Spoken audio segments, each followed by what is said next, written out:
Selamat pagi adik-adik. Senang sekali Kak Win bisa bertemu kembali dengan kalian lewat video online. Nah, bagaimana kabarnya hari ini? Pasti luar biasa dong, pasti sehat semua kan? Nah, di sini ada Kak Dapot. Hai Kak Dapot. Ada Kak Ica juga. Hai Kak Ica. Halo, ada suaranya aja Kak Ica. Nah, kita akan memulaikan ibadah sekolah minggu kita. Kak Win undang semuanya duduk dengan rapi, lipat tangannya, tutup matanya. Kita mau angkat pujian Yesus Kupanggil.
Berkati setiap anak-anak dimanapun mereka berada, yang di rumah Tuhan.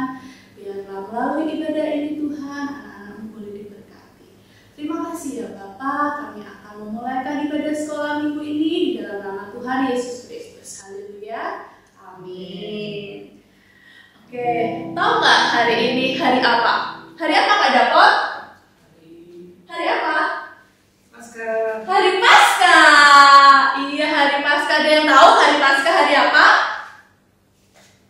Iya betul, hari kebangkitan Tuhan Yesus. Tuhan Yesus Yesus sudah mati menebus dosa kita, lalu Tuhan Yesus bangkit, Tuhan Yesus menang dari maut. Oleh sebab itu, pagi hari ini kita mau bersukacita, kita mau bersungguh-sungguh merayakan kebangkitan Tuhan Yesus. Yuk semuanya Kak Win undang bangkit berdiri bersama mama, papa, adik-adik. Kita mau angkat pujian. Yuk kita mau angkat pujian. Hari ini adalah hari Tuhan ya. Hari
akan mendengarkan kebenaran firman Tuhan. Kita siapkan diri kita siapkan hati kita untuk kita mendengarkan cerita firman Tuhan. Kita akan pujian firman Tuhan dengan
kami percaya Tuhan, firman-Mu yang menjadi pegangan di dalam hidup kami. Berkati setiap kakak-kakak yang akan melayani Engkau melalui firman Tuhan pagi hari ini. Terima kasih ya Tuhan, kami siap mendengarkan firman-Mu di dalam nama Tuhan Yesus Kristus. Haleluya, amin. Halo adik-adik, tadi kita sudah memuji memuliakan nama Tuhan. Sekarang saatnya kita akan mendengarkan firman Tuhan. Nah, adik-adik pasti sudah tahu semuanya kalau hari ini kita akan merayakan Hari Paskah. Hari Paskah adalah hari kebangkitan Tuhan. Kalau kemarin hari Jumat kita merayakan yang namanya Hari Jumat Agung atau kematian Tuhan. Sekarang 3 hari kemudian kita merayakan yang namanya Hari Paskah atau Hari Kebangkitan Tuhan. Sebelumnya kakak mau tanya nih, adik-adik pernah nggak di rumah atau di sekolah nanam biji-bijian? Contohnya biji kacang hijau. Nah, kalau pernah, pasti adik-adik udah tahu ya, yang namanya biji, kalau misalnya dia tanam di dalam tanah, dia akan melalui yang namanya proses pembusukan. Dia akan mati dulu, baru dia akan bertumbuh. Akan ada tunasnya keluar, akan ada daunnya keluar. Nah, hari ini kita mau belajar sama-sama, kenapa sih Tuhan itu harus mati lalu bangkit buat kita. Nah, kali ini kakak akan cerita menggunakan alat peraga, biar adik-adik bisa lihat gambar. Kenapa sih Tuhan Yesus harus mati lalu bangkit buat kita anak-anaknya? Kalau adik-adik lihat di gambar pertama, ini lagi ngapain nih adik-adik? Ada orang banyak lagi saling berantem pukul-pukulan. Nah, jadi lewat gambar ini diceritakan bahwa Tuhan melihat bahwa manusia melakukan banyak sekali kejahatan di bumi ini. Nah, ada yang saling berantem, pukul-pukulan, ini main cekik-cekikan di sini, ya kan? Ada yang ngancem temennya, ada yang dipukul, balas mukul nanti. Ini semua adalah hal-hal yang mendukakan hati Tuhan. Manusia jatuh ke dalam dosa. Sudah terlalu banyak dosa yang dilakukan manusia dan Tuhan Yesus jadi sedih. Apa yang Tuhan bisa lakukan untuk menyelamatkan orang-orang yang berdosa ini? Nah,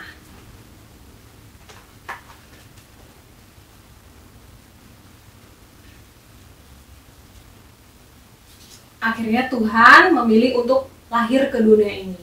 Tuhan datang dengan menjadi manusia. Nah, Tuhan lahir ke dunia ini ada tujuannya. Apa kira-kira tujuan Tuhan lahir ke dunia? Coba kita lihat. Nah, Tuhan datang ke dunia untuk memberitakan Injil. Adik-adik bisa lihat, Tuhan Yesus lagi bicara, ada banyak orang yang mendengarkan Tuhan.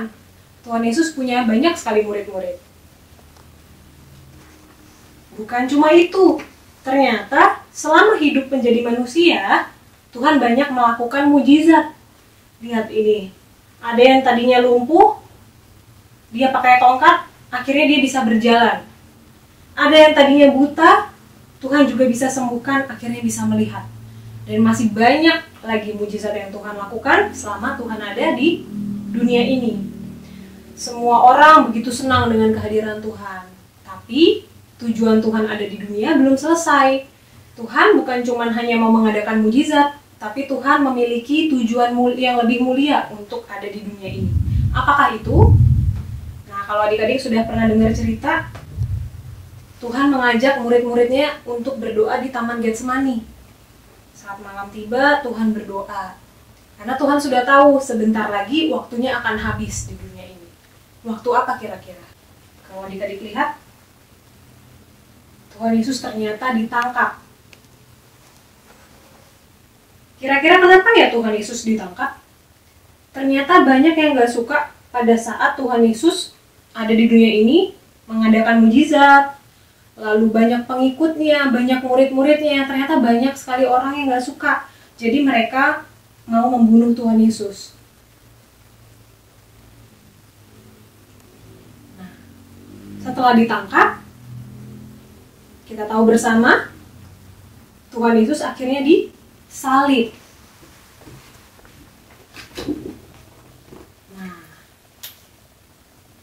Nah, inilah tujuan Tuhan datang ke dunia ini. Tuhan ingin menyelamatkan manusia-manusia yang berdosa tadi. Dengan mati disalib, Tuhan menunjukkan pengorbanannya yang bisa kita teladani, yang bisa kita ikuti sebagai anak-anak Tuhan. Tuhan saja rela mati untuk menebus dosa-dosa kita. Tapi Tuhan Yesus tidak mati begitu saja. Pada hari yang ketiga, Tuhan Yesus bangkit. Kira-kira adik-adik ada yang tahu nggak? Kalau Tuhan bisa mati lalu bangkit, berarti Tuhan sangat berkuasa. Kira-kira kenapa Tuhan gak langsung aja menghukum orang-orang yang berdosa? Biar mereka mati aja. Biar Tuhan gak usah repot-repot harus lahir datang ke dunia hanya untuk kemudian mati, lalu kemudian bangkit. Kira-kira kenapa? Karena Tuhan Yesus sangat mengasihi anak-anaknya. Tuhan Yesus mengasihi baik yang orang berdosa maupun yang orang-orang baik. Tuhan gak pilih-pilih umatnya. Siapapun itu Tuhan sayang sama semuanya. Jadi meskipun Tuhan punya kuasa untuk membunuh, membinasakan orang-orang jahat, Tuhan tidak melakukan itu. Tapi Tuhan berkorban untuk anak-anaknya, untuk orang-orang yang berdosa. Nah, sekarang kita merayakan nih hari kebangkitan Tuhan. Gimana kita bisa membalas pengorbanan Tuhan, kebaikan Tuhan dalam hidup kita? Kira-kira gimana? Oke, sekarang kita buka Alkitab kita dalam 1 Korintus 15 ayat 14. 1 Korintus 15 ayat 14. Kita baca sama-sama ya. 2, 3. Tetapi andai kata Kristus tidak dibangkitkan, maka sia-sialah pemberitaan kami dan sia-sialah juga kepercayaan kamu. Makna kebangkitan Kristus merupakan dasar kepercayaan kita orang percaya. Jadi yang pertama yang harus kita lakukan agar kita bisa membalas kebaikan Tuhan yang sudah mati untuk kita dan bangkit untuk kita adalah harus menjaga iman kita. Ya, adik-adik harus bangga menjadi anak Tuhan, menjadi orang Kristen. harus bangga mengumumkan kepada teman-teman di sekolah, menjadi saksi bahwa kita adalah anak Tuhan, dan kita harus terus mengabarkan kebaikan Tuhan, mengabarkan firman Tuhan ke teman-teman kita. Nah, apakah cukup hanya dengan kita menjaga iman? Oh, ternyata enggak. Kita juga harus melakukan seperti apa yang Tuhan lakukan buat kita, seperti apa yang Tuhan ajarkan buat kita. Lakukan hal-hal yang baik, lakukan hal-hal yang benar yang sudah Tuhan contohkan kepada kita melalui cerita-cerita dalam Alkitab yang sudah sering kita dengar. Contoh paling kecil, di rumah misalnya. Kalau misalnya kalian punya kue, ya kan? Ada satu kue, terus adek minta. Adek nangis minta kuenya. Tapi kalian cuma punya satu kue. Kira-kira kalian akan kasih kue itu ke adek atau kalian makan sendiri? Nah, coba jawab sendiri dalam hati masing-masing.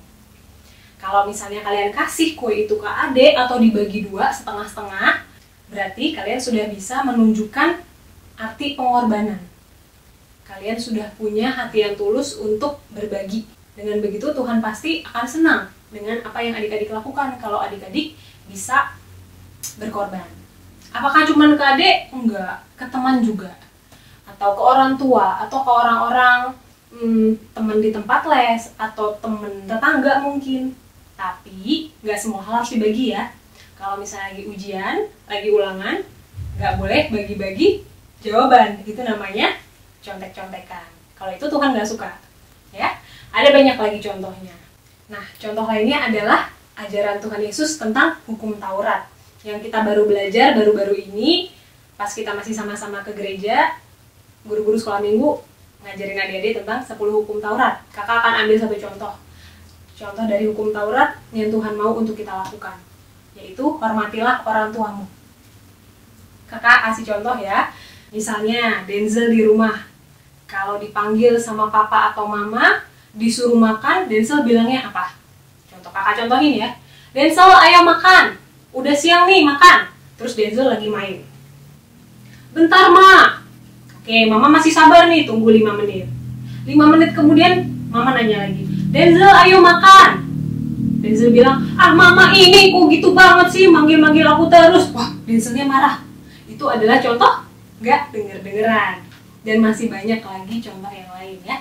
Adik-adik bisa belajar sendiri di rumah, sering-sering baca firman Tuhan, sering-sering baca renungan spirit yang suka di-share sama guru-guru sekolah minggu setiap minggu di grup, atau kalau misalnya adik-adik udah dapat buku renungan spirit, dibaca setiap hari di rumah ya. Oke, kita buka sama-sama Alkitab kita dalam Yohanes 3 ayat 16. Pasti adik-adik udah hafal dong semuanya. Kita baca sama-sama ya, Yohanes 3 ayat 16. 2, 3. Karena begitu besar kasih Allah akan dunia ini, sehingga ia telah mengaruniakan anaknya yang tunggal, supaya setiap orang yang percaya kepadanya tidak binasa, melainkan beroleh hidup yang kekal. Amin. Kita akan berdoa. Semuanya lipat tangannya, tutup matanya, kita mau berdoa sama-sama. Bapa yang baik, terima kasih Tuhan Yesus, bila saat ini kami boleh Tuhan ada di rumah kami masing-masing, namun kami masih memiliki kesempatan untuk sama-sama mendengarkan firman Tuhan. Terima kasih untuk kesempatan yang Tuhan beri. Biarlah kiranya Tuhan kami boleh belajar untuk membalas kasih Tuhan, membalas kebaikan Tuhan dengan taat pada perintah Tuhan. Kami mau menjadi anak yang lebih dengar-dengaran sama orang tua. Kami mau jadi anak yang rela berkorban ke teman-teman kami, ke saudara-saudara kami. Terima kasih ya Tuhan, bila sebentar lagi kami akan mengikuti aktivitas, biar Tuhan juga pimpin rangkaian ibadah kami hingga selesai nanti. Hanya di dalam nama Tuhan Yesus kami sudah berdoa. Haleluya, amin. Nah sekarang adik-adik jangan kemana-mana dulu, jangan langsung bobo, jangan langsung pergi main ya. Kita masih ada aktivitas yang akan dibawakan oleh Tante Pering. Selamat siang anak-anak, apa kabarnya hari ini? Iya, luar biasa ya. Oke, hari ini tadi kita sudah memuji Tuhan, kita juga sudah mendengarkan firman Tuhan. Nah, sekarang waktunya kita mau bikin aktivitas. Pokoknya kalau ketemu Tante Perin, kita bikin aktivitas ya. Nah, aktivitas hari ini kita akan membuat salib ya. Dari bahan yang sangat gampang ya, kita bisa temukan ini di rumah. Untuk kelas Daud dan Samuel, kita perlu 1 lembar kertas HVS. Ukurannya A4 aja boleh.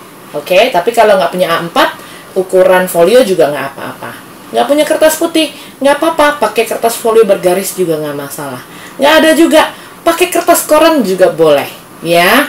Oke, sedangkan untuk kelas Gideon dan kelas Caleb, kita hanya membutuhkan, tada, selembar ini saja. Oke, bingung kan bagaimana caranya bikin salib dengan hanya bahan yang seperti ini? Ya, ikuti terus, nanti Tante akan mengajarkan kalian untuk membuat salib dengan selembar kertas.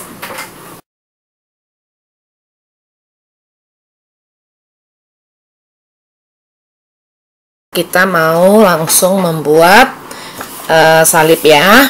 Oke, ini untuk kelas Samuel dan Daud dulu ya. Lihat, ini Tante ada selembar kertas putih. Nah, kertas putih ini akan kita lipat dulu sepertiga aja ya. Nah, kalau kalian tidak bisa mengukur, kalian boleh minta tolong papa atau mama atau kakak untuk menolong ya. Lihat, jadi ini hanya sepertiganya saja yang kita lipat ya. Nah, sesudah itu kita akan melipat ini menjadi 2 ya. Nah, setelah dilipat menjadi 2, kita ambil ujung yang kiri dan ujung yang kanan, kita bawa ke tengah, dibawa ke tengah seperti ini. Sudah? Nah, kalau sudah seperti ini, kita lipat lagi semuanya. Nah, seperti ini jadinya.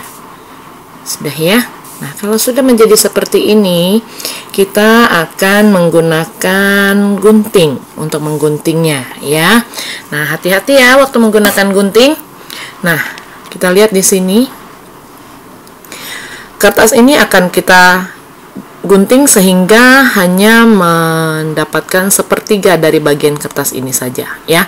Sepertiga berarti kecil ya, nggak besar ya. Oke, nah kalau kalian nggak bisa guntingnya, minta lagi tolong sama papa ya, atau tolong sama mama. Oke, nah kita akan kita akan menggunting ini langsung saja ya. Nah, ini kira-kira sepertiga ya. Ini harus lurus ya, jadi biar nanti salibnya juga lurus. Kita gunting menjadi seperti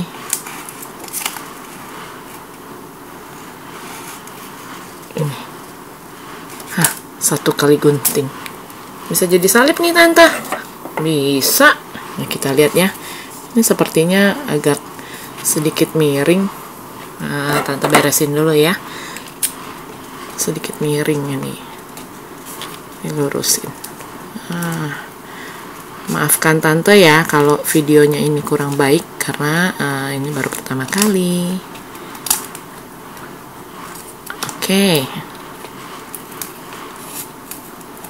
Nah, sudah ya.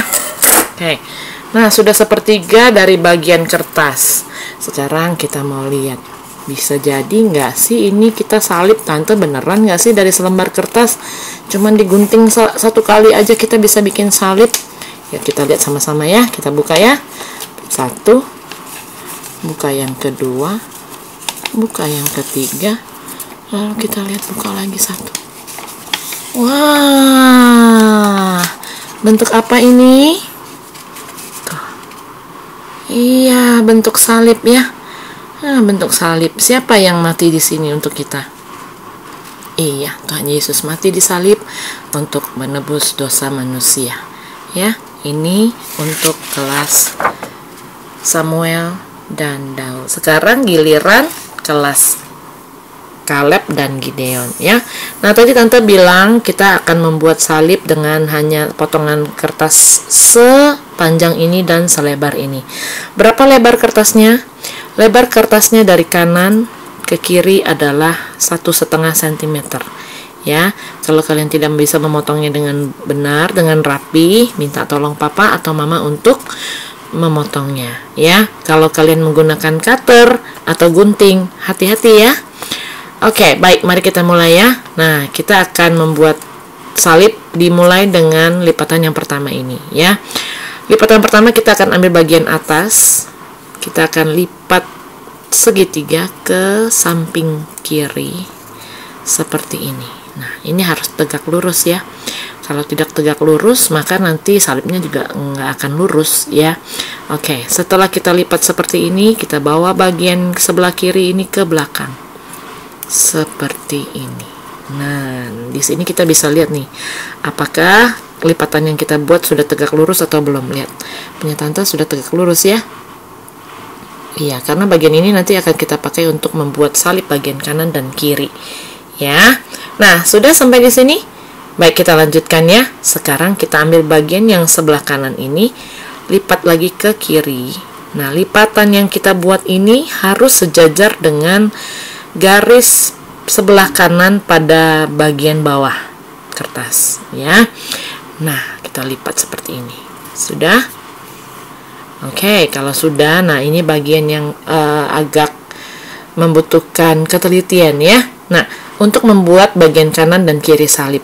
Bagian kanan dan kiri salib lebarnya itu harus sama panjang ya, harus sama lebar. Jadi tidak boleh lebih lebar sebelah ya. Nah, bagaimana caranya supaya sama? Kita pakai ukuran yang 1,5 cm tadi ini ya. Jadi kita buat bagian kanan dan kiri salib ini sesuai dengan lebar kertas kita yang 1,5 cm. Ya, yuk. Di sini tante sudah melipat ya. Kita akan lipat ke depan. Lalu kita akan lihat udah belum nih? Sama besar nggak? Lebar dari kiri ke tengah ini sama dengan dari sisi kiri ke sisi kanan bagian bawah salib. Ya, kalau sudah sama, nah sekarang bagian kanannya. Bagian kanannya juga gitu. Ya, sama. Kita akan melipatnya sama besar seperti bagian sebelah kiri. Kita lihat di sini. Nah, sudah sama ya. Oke, nah kalau sudah sama, bagian belakang ini supaya tidak lepas, kita masukkan di sini. Nah, oke, sudah ya. Nah, kalau sudah seperti ini, kita akan membawa semua bagian kanan dan kiri salib ini, ke depan. Kita lipat ke depan seperti ini. Sudah? Nah, sekarang kita akan membuat bagian atas dan bagian bawah salib ya. Nah, ini agak susah, nggak susah bagaimana juga, tapi agak ribet sedikit ya. Nah, kita lihat. Kalau kita lihat di sini, kelihatan nggak? Nah, tadi yang kita sudah lipat di dalamnya itu ada segitiga ya. Oh, tidak kelihatannya. Nah, tapi kalian bisa lihat di sini ada garis segitiga ya. Nah, di antara garis itu ada celah sedikit, betul? Nah, kita akan coba masukkan bagian bawah ini melalui celah tersebut. Yuk kita masukkan. Oh, susah nih tante masuknya. Nah, tante bisa masukkan. Nah, kalau kalian kesulitan ya memasukkan bagian ini, maka kita tidak apa-apa, nggak usah khawatir. Kita lipat saja bagian ini. Lalu kita masukkan ke dalam. Dan tada, lihat dia juga akan masuk seperti ini, sama aja ya. Nah, setelah kita masukkan, kita tarik seluruh bagian ini sampai habis. Oh, tidak sampai habis betul ya. Nanti baru sekali lagi kita buat bagian atas. Sudah? Nah, kalau sudah, sekarang lihat ya, kita akan masukkan lagi bagian yang kita tarik tadi ya, melalui celah yang sama, kita akan masukkan lagi, lalu kita tarik ke bawah.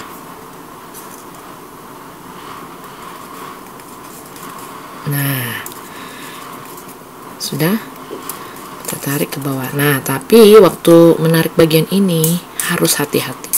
Sekarang kita mau membuat bagian atas salib.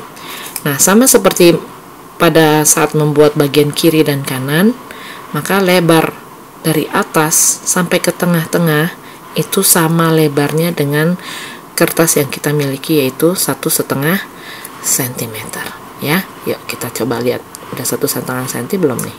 Nah, sudah belum? Oh, masih lebih besar sedikit. Nah, oke. segini. Oke. Nah, kalau sudah 1,5 cm, kita boleh lipat bagian atas. Nah, udah mau jadi nih. Sedikit lagi ya. Nah, kita masih punya bagian bawah yang agak panjang. Ya. Kita bawa lagi. Masukkan lagi ke dalam celah yang sama. Nah, kali ini jangan sampai tembus. Jangan sampai keluar lagi. Tapi kita mau berhenti sampai di tengah. Lalu kita mau sesuaikan. Apakah terlalu tinggi atau terlalu tidak? Maksudnya terlalu tinggi atau terlalu pendek, ya. Nah, masukkan sampai kita mendapatkan oke, sampai batas itu. Nah, ini adalah batas kita untuk melipat bagian bawah dari salib. Cara, bisa kan? Jadi dari selembar kertas yang hanya selebar ini saja, kita bisa membuat salib.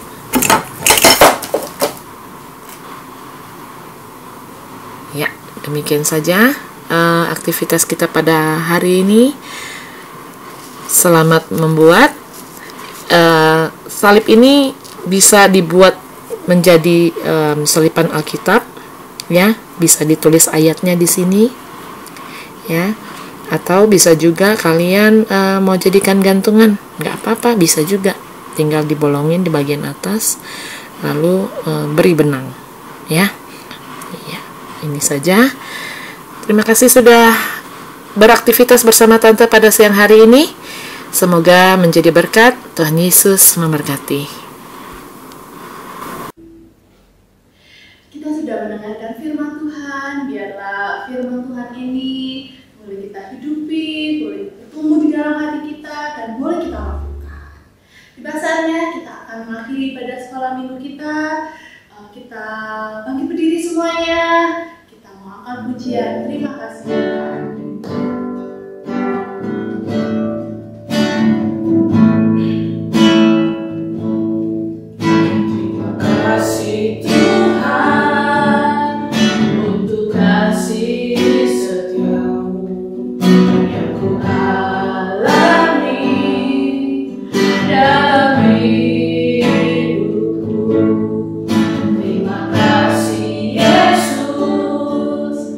Untuk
banyak Tuhan Yesus untuk semua kebaikan dan kemurahan yang Kau berikan di dalam hidup kami.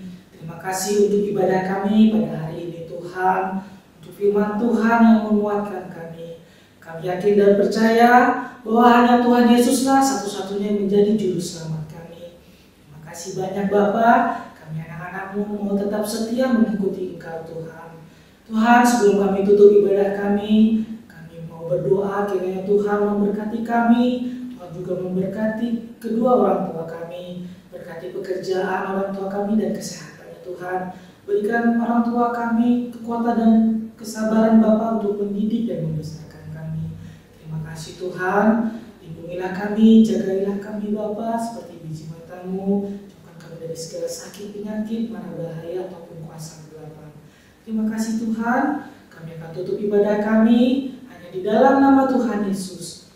Berdoa dan mengucap syukur. Sama-sama katakan, Haleluya, amin.